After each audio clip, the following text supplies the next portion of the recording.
When Bart Millard, the lead singer of the band Mercy Me, wrote the iconic song I Can Only Imagine in the 90s, no one knew the shocking story behind it. That single went on to make history, becoming the first Christian song to go double platinum. Bart later shared his story of abuse and redemption in a book and now a hit movie. Bart joins us along with one of the co-directors of I Can Only Imagine, Andy Irwin. Good to have both of you all with us today. And Bart, I'll start with you. Had a pretty rough childhood, so tell us a little bit about that and the inspiration behind the song and the movie. Well, the movie's about my childhood into the early days of Mercy Me. I grew up in a broken home and lived with my parents divorced when I was young, and I lived with my father for most of my life, and who was incredibly abusive, and until, gosh, I guess my freshman year in high school when he was diagnosed with cancer. I had a front row seat to see a man go from being a monster to a man that fell in love with Jesus, and his life was completely changed. So much so that by the time he passed away my freshman year in college, he was not only my best friend, but he was the godliest man I ever knew. And I remember leaving the gravesite, my grandmother said, "I can only imagine what your dad's seeing now." And I became obsessed with that concept of just him being in a better place. It was easier to think of that than an empty house at 19.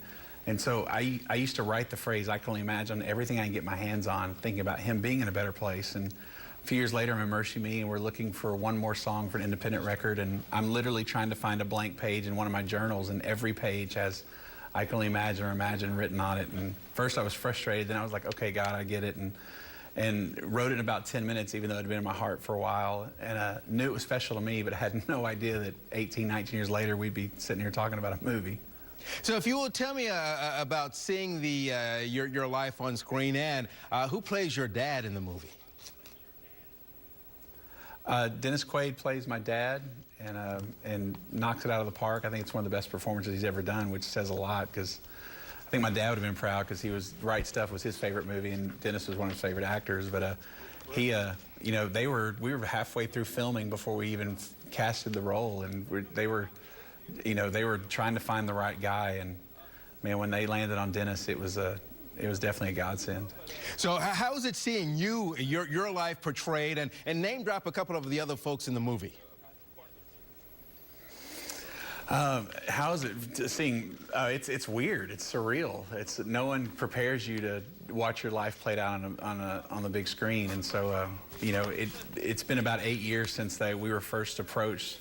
Producer in Hollywood had the idea and to make the movie, and even though it feels like a lifetime, it's taken every bit of that 8 years for me to get to a place emotionally and spiritually to where I can sit back as a fan and watch it. And you know, and the movie's got an amazing cast. Trace Atkins, you know, Nashville's own, playing our manager, and Priscilla Shire, and Cloris Leachman, and who am I missing? Oh, and then J. Michael Finley, who plays me in the movie, was kind of a new guy who was Jean Valjean and Les Mis on Broadway when they found him. And we went and saw him perform, and I was like, hey, he may be a little overqualified. We need to dumb this way down if he's going to be singing our songs, but he knocked it out of the park.